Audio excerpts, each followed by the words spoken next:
The NBA is no stranger to rivalries. Among the most famous ones is Magic versus Bird, which was a battle for greatness. Then there was Shaq and Kobe, a clash of egos, and LeBron versus Steph, a fight for legacy. There are all those. And then there's Michael Jordan versus Isiah Thomas. You see, this wasn't just about basketball. It was personal. I'm talking about two of the finest competitors the league has ever seen.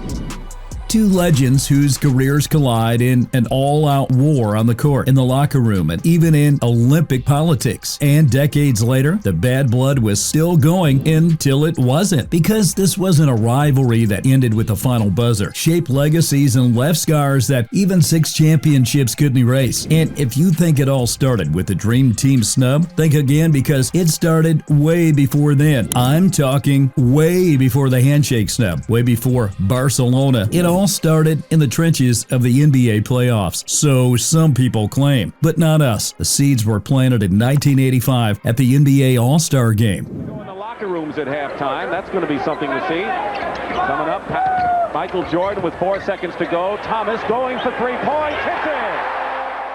If you never heard of the freeze-out, then you're in luck. Here's how it went down. Jordan, a rookie, had taken the league by storm with his gravity-defying dunks and soaring popularity. The fans loved him. The media couldn't get enough of him. But not everyone in the locker room was ready to hand him the crown. Behind closed doors, whisper spread. That young kid needed to be humbled. And according to NBA lore, Isiah Thomas led the charge. During the game, Jordan found himself frozen out of the offense. Teammates stopped passing him the ball. The veteran sent a message. Respect had to be earned, not gifted. Jordan never forgot. To him, this wasn't a harmless prank. It was personal. And from that night on, the fuse was lit. And before you know it, the feud grew to something worse years later. It was the late 1980s, and the NBA was undergoing a shift. The Showtime Lakers still dazzled the West, and the Boston Celtics were fighting to defend their dynasty. But in the East, something darker was brewing. A new force was rising out of Detroit. The Pistons, the bad boys, and their leader, Isiah Thomas,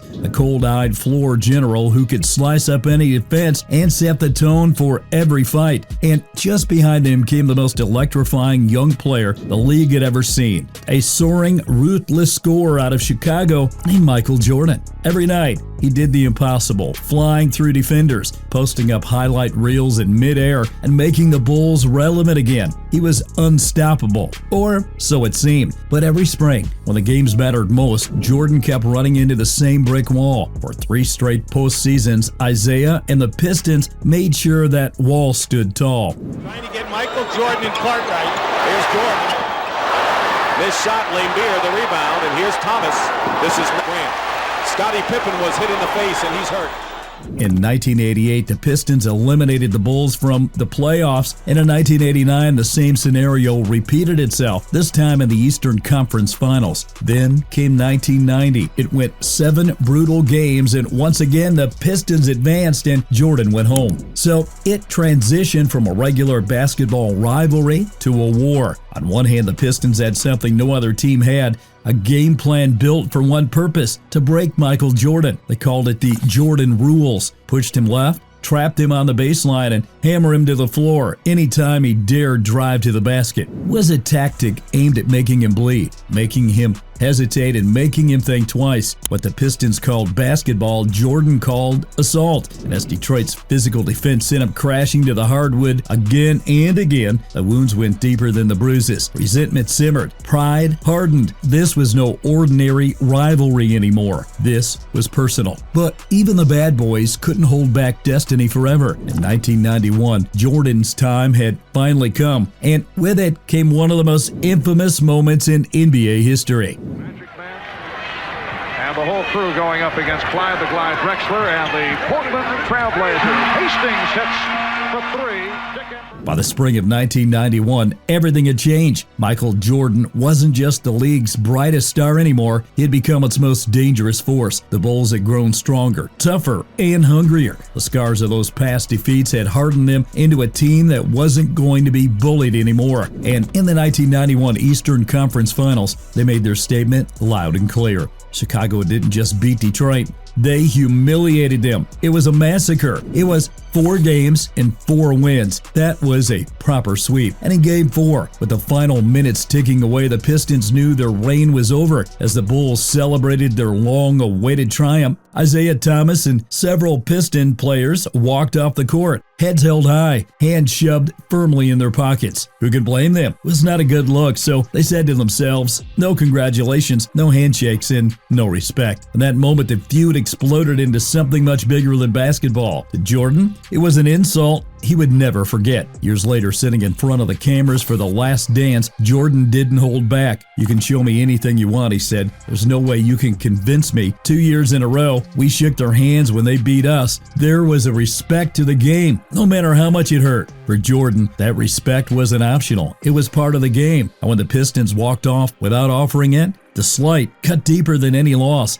In his words, finally beating Detroit and seeing them refuse to shake hands was, in some ways, better than winning the championship. And yet, as bitter as the handshake snub was, the coldest chapter of this rivalry was still to come. Fast forward to the summer of 1992, and Michael Jordan had finally reached the mountaintop. He was an NBA championship, an MVP, and the face of a league now ready to take its game global. And as the United States prepared to send its first team of NBA stars to the Olympics, one roster spot remained under the microscope because one name was missing. And as you would have guessed, it was Isiah Thomas. On paper, it made no sense. Isiah was a 2-time NBA championship, a finals MVP, and one of the greatest point guards the league had ever seen. But behind the stats and accolades was a truth everyone in basketball circles understood. Isiah wasn't going, and the reason was sitting right at the top of the roster, Michael Jordan. The whispers became headlines, according to multiple sources, including Jack McCollum, who covered the team and later published the definitive book of the Dream Team. Jordan made it clear, if Isiah's on the team, I'm not. I told Carl, I said, right,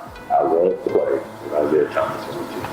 He assured me, he said, you know what, Chuck doesn't want Isiah, so Isiah's not going to be a player.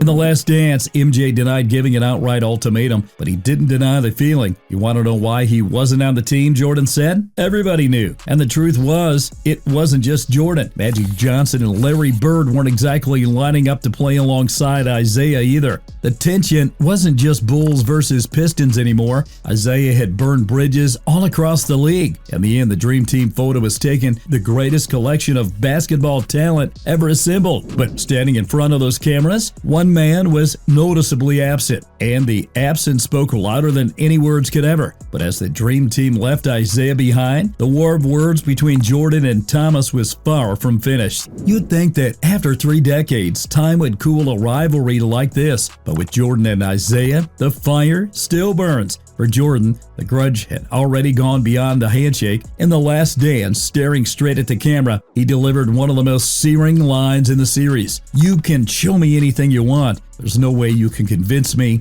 he wasn't an a-hole. Thomas retook his shots. In an interview with Shannon Sharpe, he reminded everyone, I was dominant over him when our team met until 91. My focus wasn't on Michael. It was Larry Bird, Magic Johnson, Dr. J. Kareem. Then came the reposted clip on his Instagram story claiming Jordan played in the easiest era. No caption, no explanation, but just a quiet, pointed stance. And when you thought there'd be room for closure, no chance. In a conversation with Draymond Green, Thomas made his position crystal clear. Dude, no, not salvageable. This dude got on intentional television. He called me an a-hole until he apologizes on international television. We ain't having no conversation. You can't apologize privately after embarrassing me publicly. You see, where's your relationship at today? And is that salvageable? Dude, no.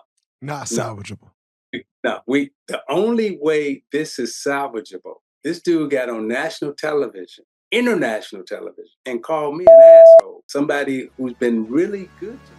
The platforms may have changed from hardwood to social media to podcasts, but the bitterness hasn't thawed because this was never just about respect or public perception. And the truth is, this was never just Jordan versus Isiah. Not really, because even if Isiah wanted to mend fences with Jordan, there were plenty of other fences that he had already burned. It wasn't just coming from Chicago. Magic Johnson, one of Isiah's closest friends, had his own very public falling out with him. Larry Bird never fully trusted Isiah either. Yet, here's the tweet twist. Even at the end of the rivalry, Jordan never denied the one thing that mattered most on the court. I respect Isiah Thomas' talent. He said in The Last Dance, "To me, the best point guard of all time is Magic Johnson, and right behind him is Isiah Thomas." I'm not sure if Isiah Thomas took that as a compliment, but at least it was one in MJ's book. And that's why, even now, this story still resonates, because this was never just a basketball rivalry. It was a cold war of personalities, politics, and pride, and sometimes the rivalries that matter most aren't the ones fought on the court. They're the ones that never truly end. So what do you think? Was the Pistons handshake snub just fair play, or a line that should have never been crossed? And is there any chance this feud will ever be buried? Drop your thoughts in the comments, because one thing's for sure, when it comes to Michael Jordan versus Isiah Thomas, the final chapter still hasn't been written. And if you enjoyed this breakdown, hit the like button, subscribe, and stay tuned, because in the NBA, the drama never really stops.